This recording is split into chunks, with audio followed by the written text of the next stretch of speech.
Olá pessoal, este é um conjunto de 10 exercícios sobre os assuntos configuração eletrônica, tabela periódica, ligações iônica e covalente. A primeira questão fala, para a quarta camada, preveja o número de subcamadas, letra B, identifique cada uma dessas subcamadas e letra C, responda quantos orbitais existem em cada uma dessas subcamadas.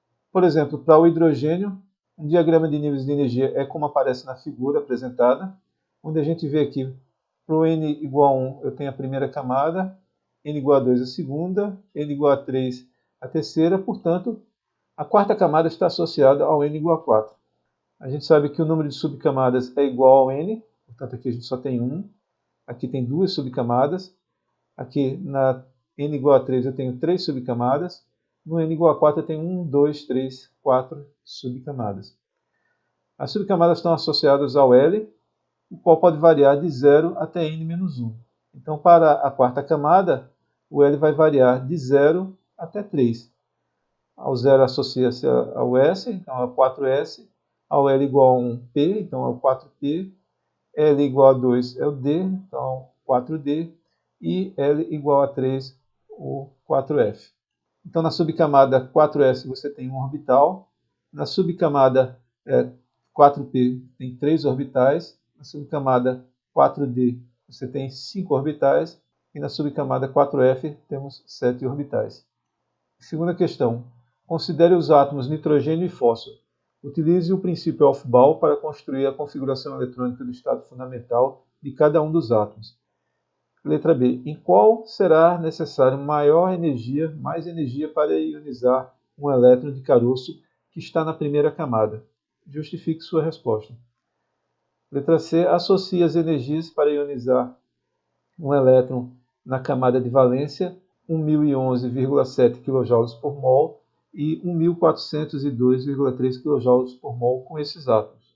O princípio de Aufbau é o princípio para construir uma configuração eletrônica. Então, constrói-se os valores dos níveis de energia, um diagrama, e em seguida faz-se a população dos elétrons nos estados de menor para maior energia, respeitando dois princípios, o princípio da exclusão de Pauli e a regra de Hund.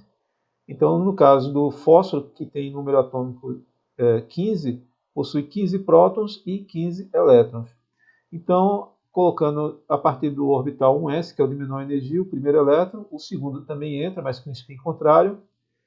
Os próximos elétrons entram no 2s, e agora pela regra de Hund, no 2px, 2py e 2pz, e agora sim com spin contrário nesse mesmo orbital, 2px, 2py e 2pz. Em seguida 3s e os três últimos elétrons no orbital 3p. No caso do nitrogênio, é 1, 2, 3, 4 e 3 elétrons, nos 2px, 2py e 2pz. Quando a gente compara a energia de ionização de um elétron de caroço, que está na primeira camada, então significa no N igual a 1, a gente coloca aqui destacado em verde, um círculo pontilhado, os níveis de energia do orbital 1s do fósforo e do nitrogênio. E a linha pontilhada entre os dois diagramas de energia para nos ajudar a perceber que a energia do orbital 1s do fósforo é mais negativa que o nível de energia do orbital 1s no nitrogênio. E a razão para isto é porque no fósforo a quantidade de prótons no núcleo é maior, é 15. Portanto, a interação atrativa desses elétrons que estão mais próximos ao núcleo, no N igual a 1, com todos esses 15 prótons, leva a uma estabilidade, um valor mais negativo para o orbital 1s no fósforo que no caso do nitrogênio. Portanto, vai se gastar uma energia muito maior para se tirar um desses elétrons e levá-lo ao contínuo, para o N igual a infinito, onde a energia é zero, que comparado no caso do nitrogênio. Portanto, a energia de ionização para arrancar um elétron de um orbital 1s no fósforo é maior do que a energia de ionização para arrancar um elétron no orbital 1s no nitrogênio. E na letra C, a energia de ionização para arrancar um elétron da camada de valência é arrancar um elétron que está na última camada, né? No N igual a 3 no caso do fósforo e no N igual a 2 no caso do nitrogênio. Portanto, fica claro que vai se gastar uma quantidade menor de energia para ionizar um elétron do fósforo que do nitrogênio. Dessa forma, a energia de ionização do fósforo é a menor destes dois valores numéricos apresentados no enunciado da questão, 1011,7 kJ por mol, enquanto que a outra energia de ionização, 1402,3 kJ por mol, é a do nitrogênio. Terceira questão. Considere os átomos potássio, magnésio e cálcio. Letra A. Arranje-os em ordem crescente de raio atômico. E letra B. Quantos elétrons de valência existem em cada átomo? Primeira coisa é escrever a configuração eletrônica desses átomos. Do magnésio, com 12 elétrons, 1s2, 2s2, 2p6, 3s2. Do potássio, que tem 19 elétrons, 1s2, 2s2, 2p6, 3s2, 3p6 e 4s1. O cálcio, com 20 elétrons, 1s2, 2s2, 2p6, 3s2, 3p6 e 4s2. Agora, colocar numa ordem crescente de raio, a gente precisa avaliar como o raio depende das características da camada de valência de cada um desses átomos. Então, olhando para a expressão que dá uma estimativa do raio em sistemas multieletrônicos, a gente vê que o valor médio do raio ele varia com o quadrado de n e vai com o inverso do Z efetivo, da carga nuclear efetiva. Muito bem. No caso aqui, a gente vê que como o potássio e o cálcio, o elétron de valência está no n maior, n igual a 4, então a gente já pode inferir direto que o raio do cálcio e do potássio são maiores do que o raio do magnésio. Quando a gente compara os dois átomos que estão no mesmo período, no n igual a 4, então agora faz-se diferença o número atômico, ou o número atômico efetivo. Quando o número atômico cresce, do potássio para o cálcio, a posição média do elétron, portanto o raio vai diminuir. Isso é concordante com o nosso conhecimento da tendência do raio atômico, que ele cresce com n e cresce da direita para a esquerda na tabela periódica. Assim, o raio do magnésio é o menor deles, e entre o cálcio e o cálcio tem um raio menor do que o do potássio, porque o número atômico dele é maior. Na letra B, é só olhar a quantidade de elétrons que estão no último n, na camada de valência. Então, no caso do magnésio é 2, do potássio é 1 e do cálcio são 2 elétrons de valência. Na quarta questão, considere os átomos em fase gasosa dos elementos magnésio e enxofre, escreva a configuração eletrônica do estado fundamental e indique se são paramagnéticos ou diamagnéticos. Identifique qual átomo possui afinidade eletrônica positiva e qual possui afinidade eletrônica negativa e justifique sua resposta. Bem, a configuração eletrônica do neônio foi escrita aqui para nos ajudar a descrever de uma forma resumida a configuração eletrônica do magnésio, como sendo a configuração de caroço idêntica à do neônio, e por último a configuração de valência 3s2. No caso, como não existem elétrons desemparelhados na camada de valência, então a gente tem um átomo diamagnético.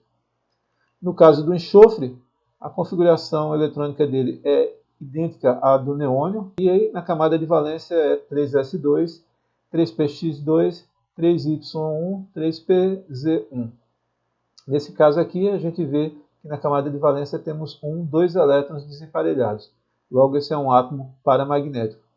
Com relação à afinidade eletrônica, a gente vê que o magnésio possui um número máximo de elétrons nessa subcamada, e ele é um metal. Na verdade, ele tem tendência de perder elétrons. Portanto, a sua afinidade eletrônica é negativa.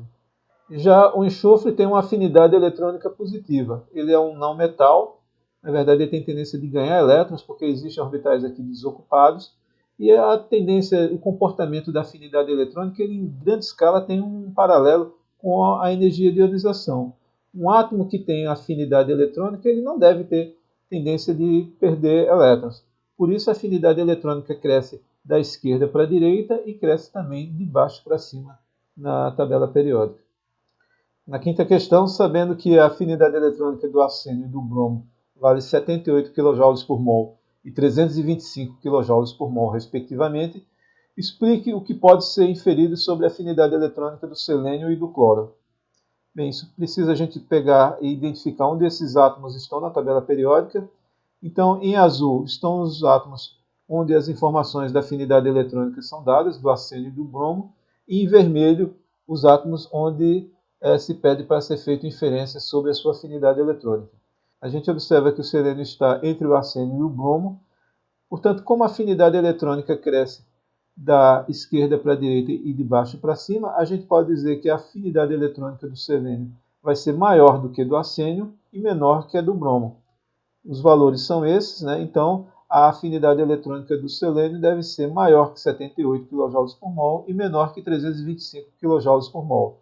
E quando você observa o valor experimental, de fato ele está em um valor intermediário, é 195 kJ por mol.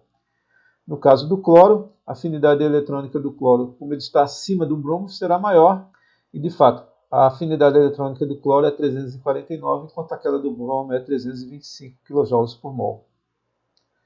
A sexta questão pede para considere a distância internuclear da molécula KCl em fase gasosa como 2,67 anos. Sabendo que as energias de ionização do potássio é 418 kJ por mol, e a afinidade eletrônica do cloro é 349 kJ por mol, estime a energia de dissociação do KCl gasoso nos átomos K e Cl gasosos. Desconsidere as repulsões de curto alcance entre os elétrons de caroço dos íons K+ e Cl-. Então, o que ele quer é a energia D de dissociação da molécula em fase gasosa KCl nos seus átomos neutros K gasoso e cloro gasoso. Bom, o KCl em fase gasosa ele é formado a partir do cátion K+ e do ânion Cl- em fase gasosa. E a energia envolvida nesse processo é a energia para a formação desse par KCl em fase gasosa. Acontece que a energia de dissociação solicitada não diz respeito a esse estado de partida aqui, K+ Cl-, diz respeito aos átomos neutros. Mas a gente sabe que os átomos neutros podem ser transformados em cátion e ânion a partir das suas energias de ionização e da afinidade eletrônica. Lembrando que a afinidade eletrônica é a energia quando um átomo, como o cloro, libera ao ganhar um elétron e se transformar num cloreto. Portanto, a afinidade eletrônica do cloro 349 significa que cloro, ao se transformar em cloreto, libera menos 349 kJ por mol. De forma que se você soma 418 com menos 349, a soma dá 69 kJ por mol. Então essa é a energia para transformar esse par aqui nos seus correspondentes cátion e ânion.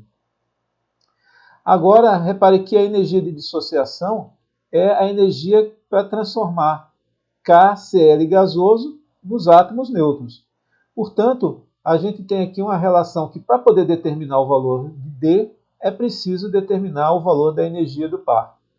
A energia do par é menos a carga do cátion, a carga do ânion, E ao quadrado, dividido por 4πε0 R. O valor de 1 sobre 4πε0 é 9 vezes 10 a nona, Newton metros ao quadrado, Coulomb ao quadrado. E a carga do cátion e do ânion, ambos valem 1. A carga do elétron é 1,6 vezes 10 a menos 19 Coulomb ao quadrado. E aqui embaixo o valor de R, 2,67 Angstrom. 1 Angstrom, 10 a menos 10 metros. Portanto, esse valor da energia de formação do par KCl em fase gasosa é menos 8,63 vezes 10 a menos 19 joules. Mas observe que as energias aqui são dadas em kJ por mol. Então vamos transformar aqui, multiplicando pelo número de Avogadro, 6,02 vezes 10 a 23, 1 sobre mol, para obter a energia do par com menos 519,48 kJ por mol. Observe que a soma da energia de dissociação mais essa afinidade eletrônica e energia de ionização é igual ao negativo da energia do par. Então você tem aqui que essa soma é o negativo da energia do par. Logo você pode determinar aqui o valor de D como sendo o negativo da soma desse valor aqui, né, que é negativo, mais esse valor aqui que é positivo. Então a energia de dissociação vai ser mais 450,48 kJ por mol.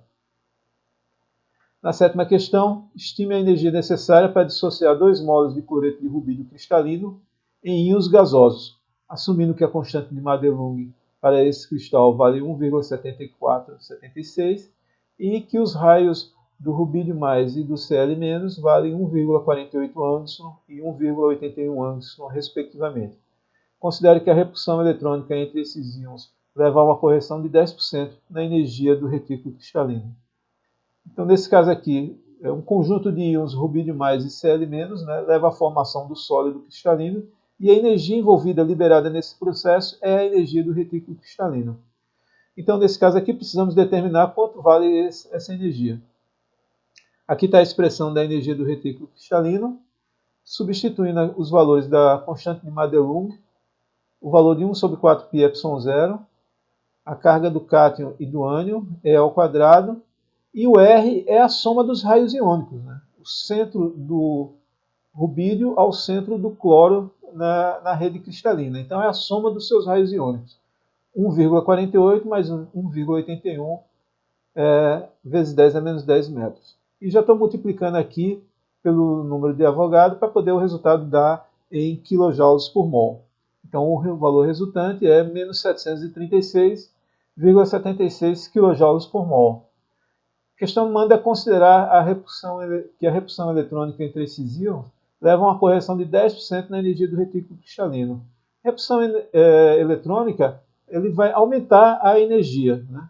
Então, no caso aqui, você tem que pegar a energia e subtrair de 10%, para o número resultante ser um número menos negativo. Bom, 1 menos 0,1 é 0,9 do valor de U de R.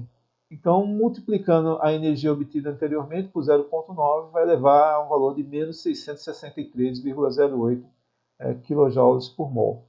Então, o que a gente tem aqui é que a energia para dissociar 1 mol de cloreto de rubídio vai ser mais 663,08 kJ. E se você quer dissociar 2 mols, é o dobro.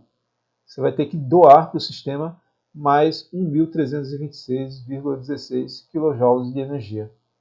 Na oitava questão, estime o calor de formação do cloreto de rubídio, sabendo que o ΔH de sublimação do rubídio sólido é 80,9 kJ por mol.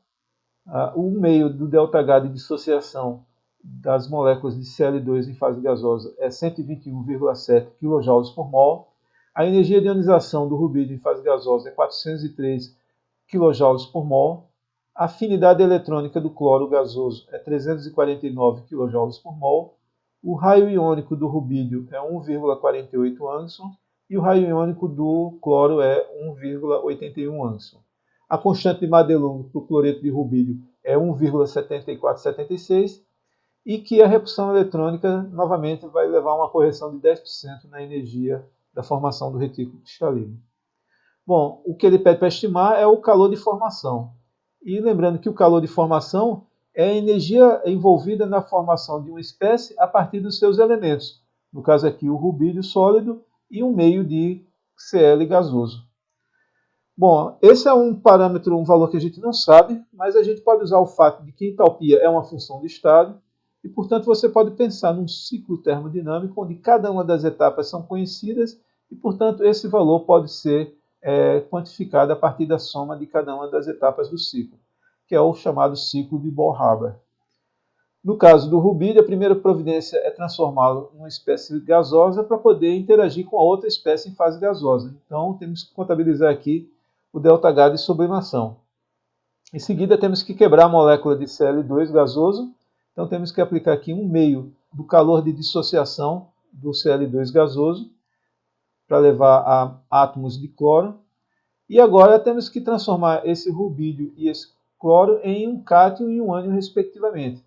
Então, temos que quantificar a energia de ionização do rubídio, a afinidade eletrônica do cloro, e isso vai levar a essas espécies carregadas, né? Rubídio mais e Cl menos em fase gasosa.